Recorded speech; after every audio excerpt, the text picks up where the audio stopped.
Fala pessoal, tudo bem? Hoje, dia 2, sabadão. Para você que acha que o Brasil não é brincadeira, não é brincadeira mesmo. Isso aqui não é para amadores, não.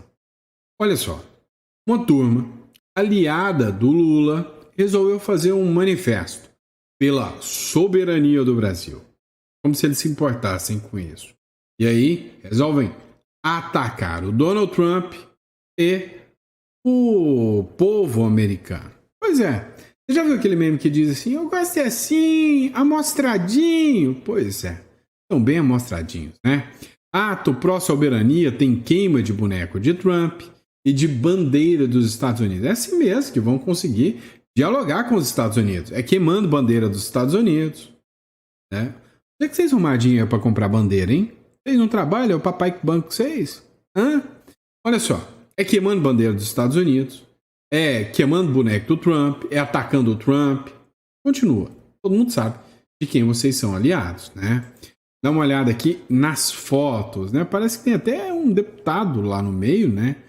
Tem impressão de que tem um deputado que apareceu lá. Olha só, queimando nota de dinheiro com o Trump na cara. Não, é bom que ainda usa roupa verde e amarela, né? É, queimando dinheiro do Trump. Queimando bandeira. Ah, fizeram uma bandeira de papelão. Ah, tá certo. É. A turma não tem muita grana, não, né? E aí, a turma dos sindicatos que tem que liberar dinheiro para eles, né? A bandeira de papelão. Olha lá, que coisa grotesca, né? O Trump de cabeça para baixo, né? Parece que foi assassinado, empalado, né? É a impressão de que a turma do amor passa. Ah, botaram fogo no boneco. É uma alusão à morte do Donald Trump. Nossa, o Donald Trump deve olhar isso, deve ficar encantado, deve falar, ai, que povo brasileiro do amor, muito bonitinho, né? Vocês sabem o que vocês estão caçando com isso? Pondo fogo no boneco do Trump. Olha lá, aparece lá, o Brasil é dos brasileiros, fora Yankee. Nossa, eu fico olhando para um sujeito desse, com a camisa do comunismo, com uma publicação fora Yankee, um tênis da Nike, uma mochilinha da Tommy Hilfiger, um iPhone no bolso e gritando, fora Yankee! Ai, meu Deus. Não, é patético. Olha lá, o outro imprimiu. Foi lá no seu João da esquina, pediu para imprimir ali, ó, R$1 a impressão. Imprimiu um monte de notinha para poder cortar e pôr fogo. Ai, meu Deus. O que é isso aqui, gente? Não. Pelo amor de Deus. Um Trump, um Bolsonaro preso. É isso aí. Tô olhando, você tá gostando. Trump, tire suas patas do Brasil. Não, olha só, que gente bonita. Olha isto, luta, PT. Olha o shape mais... talvez não tá dando para você ver, tá um pouquinho afastado, né? Olha o shape aqui maravilhoso da turma. Nossa. Foram essas as fotos, né? Parece um museu, né, de horrores, né? Pelo amor de Deus. Vamos lá. O Ivan Kleber publicou aqui, ó. Bandeira americana foi queimada aos cantos de Fora Trump na América Latina e Fora Israel das terras palestinas. Por um grupo em frente à embaixada. O grupo aliado de Trump. Vamos assistir.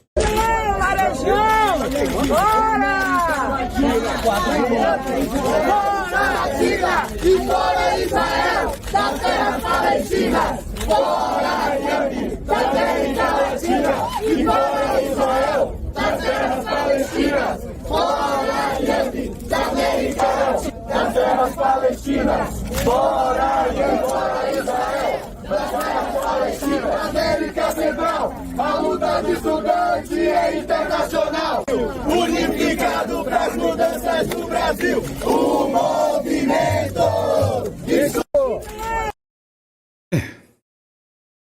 Eu critico muito o Bolsonaro, mas Bolsonaro tinha razão. O povo da esquerda é bem mais feio e bem mais burro, né? Oh, que é isso aqui?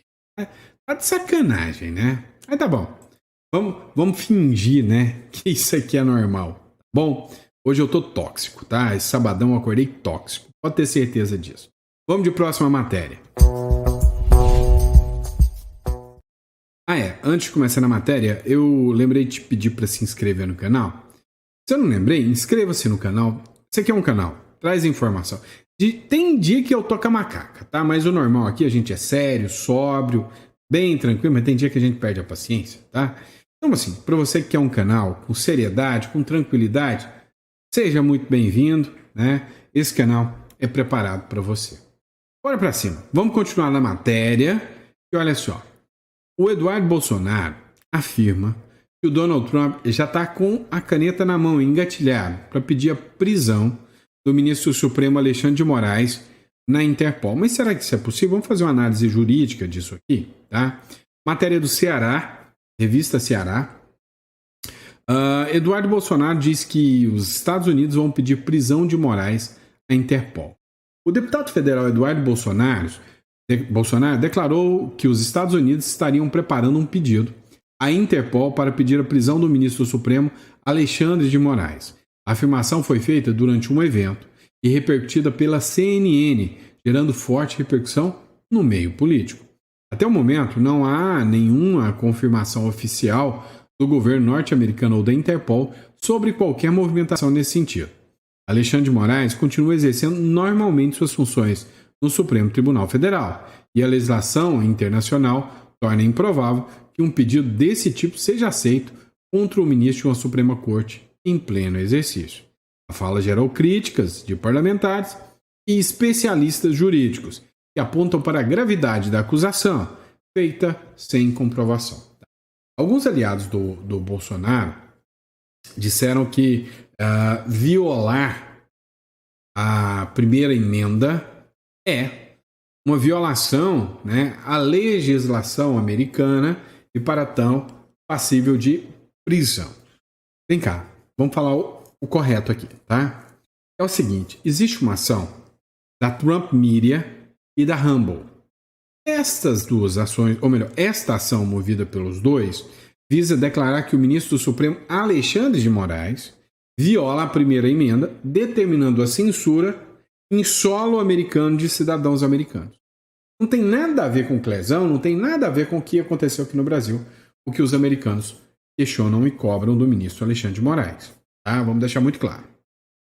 Agora, vamos entender o seguinte também. Tá? O seguinte. Se condenado, essa decisão não é uma decisão criminal. Tá? Ela pode fazer com que um funcionário do governo americano perca o mandato, mas ela é meio que uma decisão declaratória, dizendo assim, olha, o ministro Alexandre de Moraes não tem jurisdição aqui nos Estados Unidos, então ele não pode determinar a retirada de perfis aqui dos Estados Unidos. E é isso, nada mais, tá? Então não tem força de mandar prender o Alexandre de Moraes, não tem força de decisão de mandar para a Interpol, nada disso. Agora, é o próprio Jeffrey Schickini, que é criminalista, eu sou tributarista. Meu negócio é imposto, holding, offshore. Inclusive, se você precisar nos contratar, tá aqui embaixo, aqui é só clicar aqui. O Jeffrey Schickini, para mim, o cara é um dos mais conceituados hoje, tá? Advogados criminalistas. E ele disse o seguinte, olha, tudo bem, a questão é que a decisão que pode vir da justiça americana não imputa prisão ao Alexandre de Moraes. Porém, duvidamos muito que o senhor ministro Alexandre de Moraes queira recuar. Não vai dar para trás, né? O dedinho para cima já mostrou isso. Ou seja, ele vai continuar tomando decisões e mandando bloquear perfis e contas de pessoas, inclusive, né? Acabou de mandar agora bloquear o perfil e a conta do marido da Carla Zambelli, que tem cidadania italiana, então é um cidadão italiano. Mandou bloquear as contas do esposo da Zambelli, né, que é um militar. Né? Se o ministro Alexandre de Moraes descumprir a decisão da Suprema Corte Americana ou da Justiça Americana, aí sim ele incorreu em crime de desobediência. E aí, no caso de crime de desobediência, por se tratar, né, de uma pessoa que não está em solo americano, poderia haver, sim, uma expedição de uma ordem de prisão contra o ministro Alexandre de Moraes. Mas não há nada crível até agora sobre Interpol. Tá bom? Não tem nada assim definido. Ah, não é impossível. mas não é impossível, tá? Vamos lá. Eu disse para vocês que o Trump é doidinho de pedra, não falei? E que o Trump, para ele tacar um míssil na China, na Rússia, mandar submarino para a Rússia, ou entrar aqui dentro do Brasil e falar eu quero a base de Alcântara de volta, pouco custa. Ou falar, quer saber? O Lula tá me enchendo o saco demais, o Maduro taca bala, mete um míssil lá. Cara, eu não duvido de nada desse tal de Donald Trump. Exemplo. Metrópolis. O Trump move submarinos enquanto Rússia e China realizam exercício naval. Né? O mesmo dia em que Donald Trump ordenou que submarinos nucleares fossem posicionados em resposta à ameaça de Dmitry Medvedev, o Dmitry Medvedev, esse é um ex-presidente da Rússia, e ele fez declarações contra o Donald Trump. Donald Trump falou, quer saber? Vocês querem nos ameaçar? Vem então! Vem pra vocês verem! Vem que vocês vão ver o que vocês vão arrumar. E mandou navio, ou seja, submarinos nucleares para fazer movimentações ali, ó, do ladinho da Rússia. A Rússia, junto com a China, começaram a fazer movimentações navais. Ou seja, tem gente aí já se borrando de medo de que pode estourar uma guerra mundial? Tem. Não é a primeira vez que isso rola. Quando aconteceu com a Ucrânia, todo mundo ficou loucão, né? Não, vai sair guerra e tal. E quase. Depois, quando Israel invadiu o Irã, todo mundo falou, isso aí vai ficar esquisito aí, né? Aí o Trump veio e tacou míssil. Tranquilizou. Aí apaziguou, né? Acabou, ficou por aquilo ali mesmo. Aí todo mundo dormiu tranquilo novamente. Só que aí a Rússia está fazendo gracinha e atacou Kiev ontem, a Ucrânia. E o Trump, que antes estava a favor do Putin e humilhando o Zelensky, agora já falou pro Putin, ô Putin, se você ficar nos ameaçando, vai dar ruim. Detalhe, é que eu tô avisando todo mundo há maior tempão, que o Lula tá caçando. Porque o Lula é aliado número 1 da Rússia. E se esse negócio entre Rússia e Estados Unidos escalar, o Brasil tem um belo de um alvo na testa. Tá? Tenso. Vamos lá, pessoal. Vamos falar da dona Iraci Nagoshi. É o seguinte, matéria da revista Oeste. No ponto, 8 de janeiro. Idosa, presa por ordem do ministro Alexandre de Moraes, divide cela com 5 pessoas e dorme no chão. Nada mais, nada menos que essa pessoa aqui, ó. Ela tá mais abatida, bem mais abatida do que essa foto aqui. Essa foto provavelmente foi de antes do 8 de janeiro. Agora, né, abatida, em estado bem crítico. Essa perigosíssima idosa de 72 anos, né, mais perigosa do que beira-mar, ela foi encaminhada para o presídio porque, segundo a defesa, a acusação, ela descumpriu medidas cautelares. E aí, ela está passando por muitos problemas na cadeia, né? A defesa argumentou que ela estava cumprindo a pena em casa, né? Teve que voltar ao regime fechado por ordem do ministro Alexandre de Moraes, porque ela violou a tornozeleira e foi no hospital algumas vezes, e a defesa falou que tem falhas no aparelho, falou que todas as vezes que ela foi no hospital, ela tem registro de entrada no hospital. E aí o advogado da dona Iraci, né, o Jason França, ele disse que atualmente a idosa se encontra em uma cela pequena, com mais 5 mulheres na penitenciária, lá em Santana, São Paulo. Lugar totalmente insalubre, sem higiene nenhuma. Um lugar triste. E aí cobrou explicação, porque ela está tendo que dormir no chão, porque ela não tem colchão. Aí é óbvio. O esquerdinha de carteirinha vai aparecer aqui. Mas vocês nunca reclamaram das condições dos presídios. E não vou reclamar mesmo. Para mim, bandido tem que se ferrar mesmo. Só que ela não é bandida. Eu me recuso a aceitar uma decisão como essa e achar que em um Estado democrático de direito, essa senhorinha que foi para uma manifestação tenha que pegar 14 anos. Isso é coisa de regime autoritário. Nunca, nunca, num regime democrático, isso seria permitido. O próprio Marco Aurélio foi isso, né? Vamos lá, pessoal. E o efeito Lula? Tá como? Daquele jeito. Pois é, causando desemprego, caçando briga com o Trump. E aí? Eu tenho ações da Gerdau. Que meleca, né?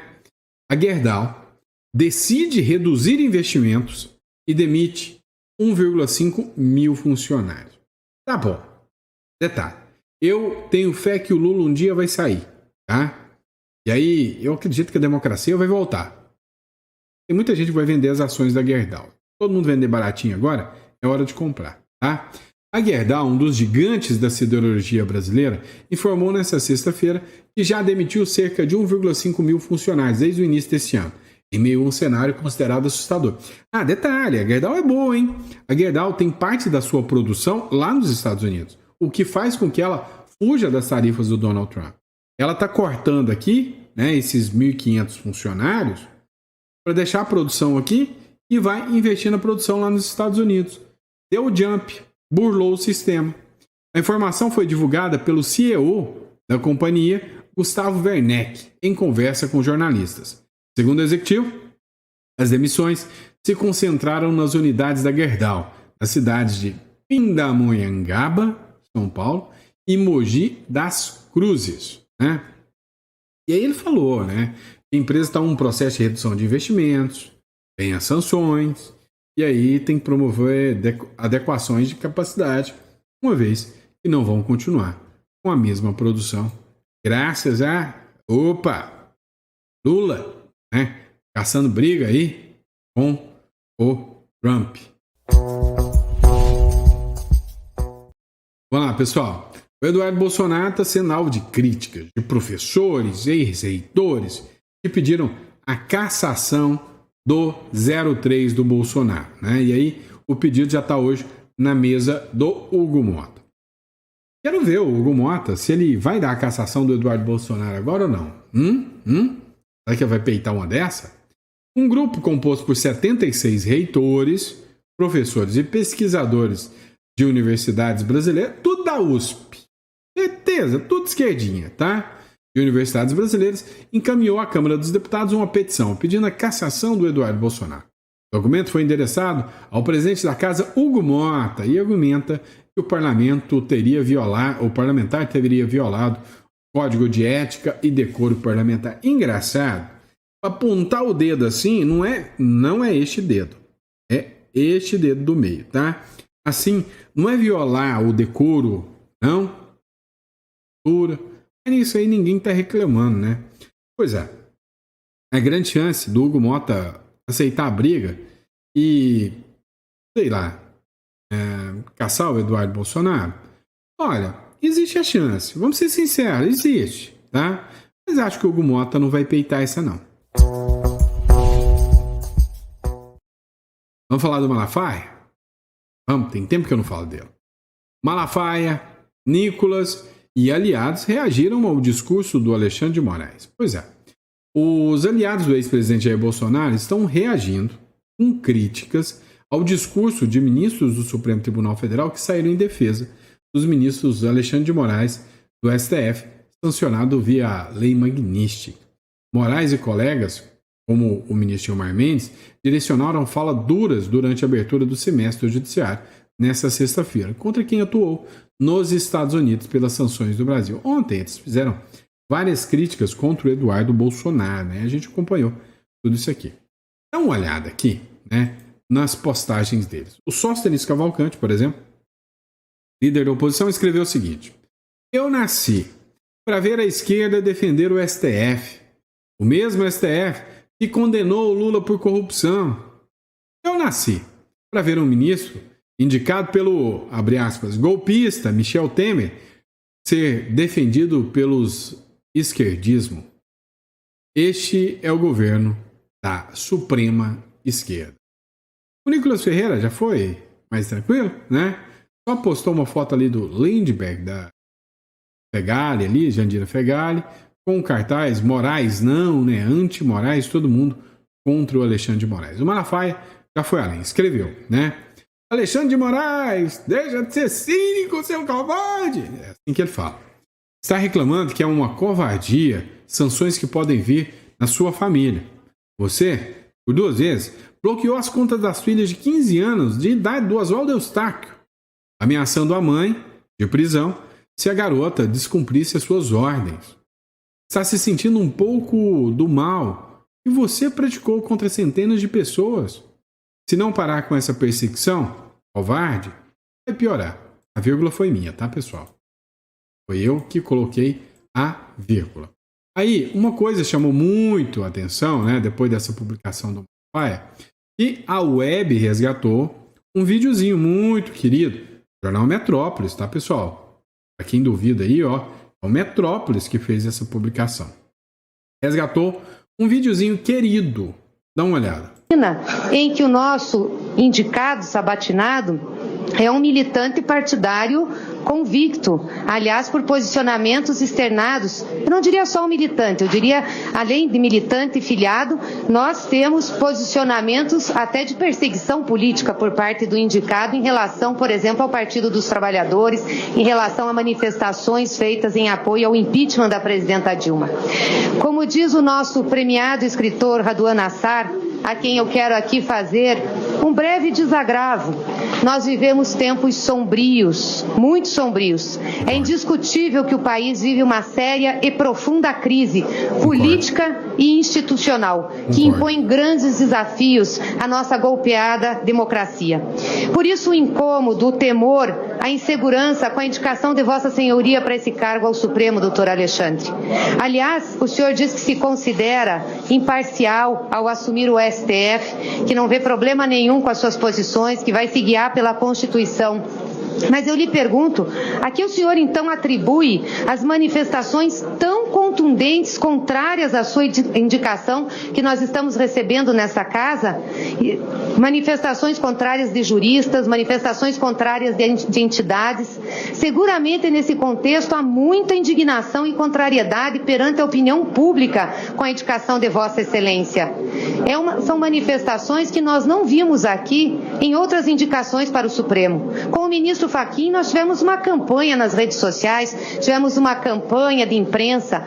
Com Vossa Excelência, nós temos manifestações de entidades, como, por exemplo, é o caso do Centro Acadêmico 11 de Agosto, local que Vossa Excelência tão bem conhece. Vossa Excelência é professor da USP. Pois bem, os meninos do 11 de Agosto vieram nos entregar um abaixo-assinado com 270 mil assinaturas, já somos 278, contrárias à sua indicação. Eles lhe conhecem. Por que eles são contrários à sua indicação? Tivemos um outro ato aqui também, que foi o lançamento da anticandidatura da jurista e professora Bia Vatina, em que o nosso...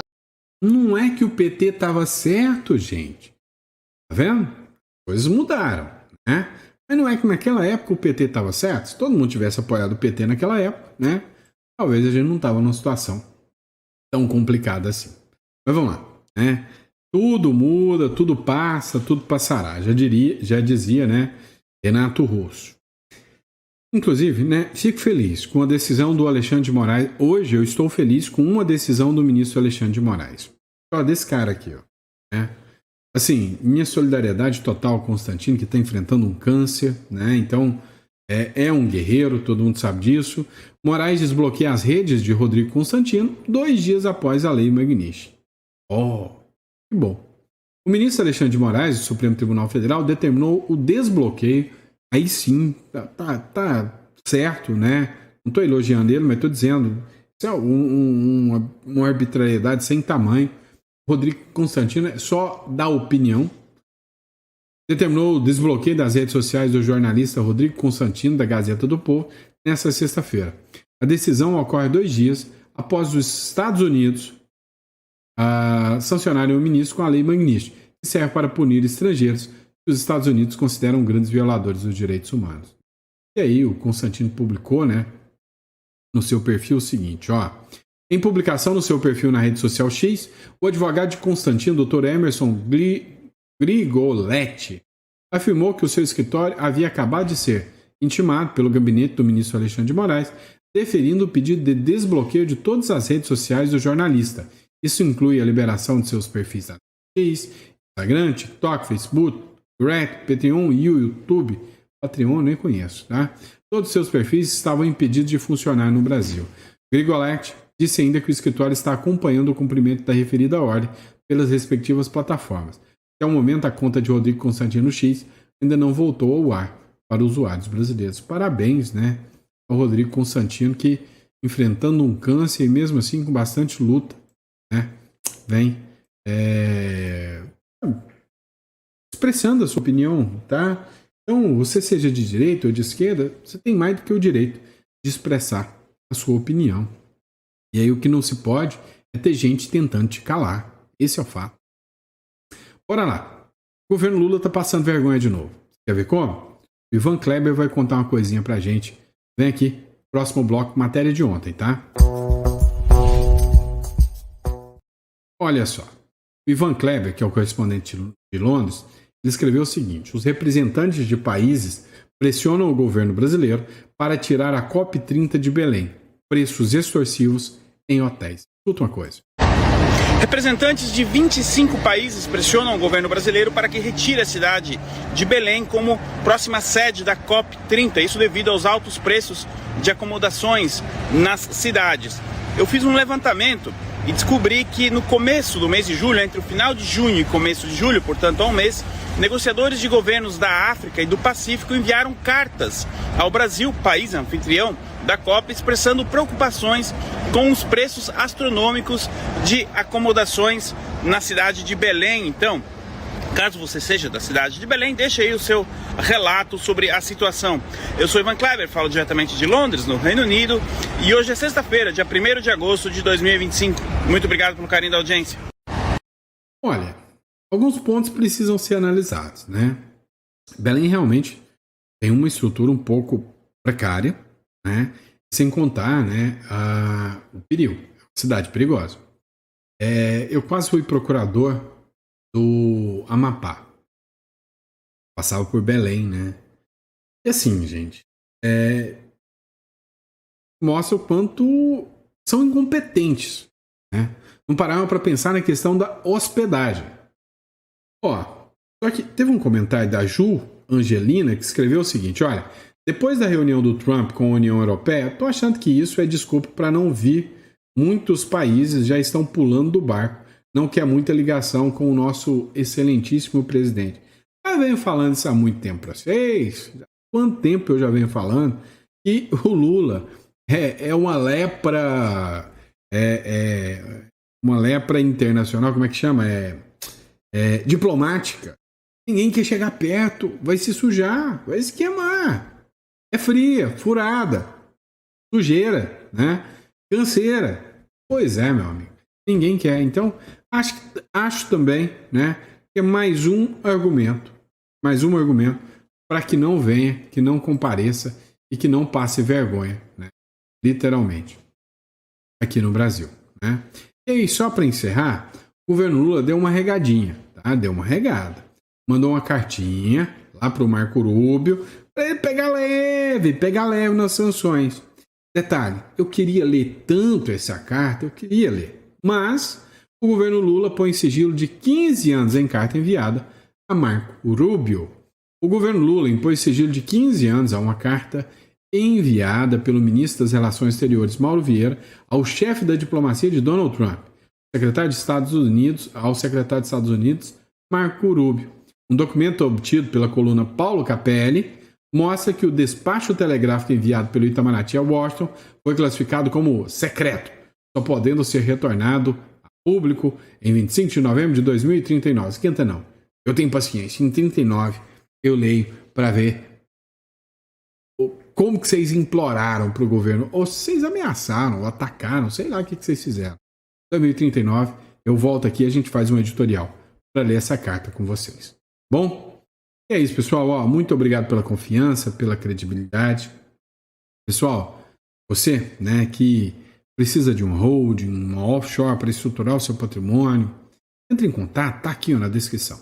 Tá? Ou para você que acha que o Brasil tá meio insano, acha que é viável, né, uma saída para o Uruguai, também entre em contato aqui no site. Você vai encontrar os contatos aqui. A gente pode estar dando o apoio e o auxílio para você, né, para a imigração ao Uruguai. Tá bom? Grande abraço, fica com Deus e até o próximo editorial.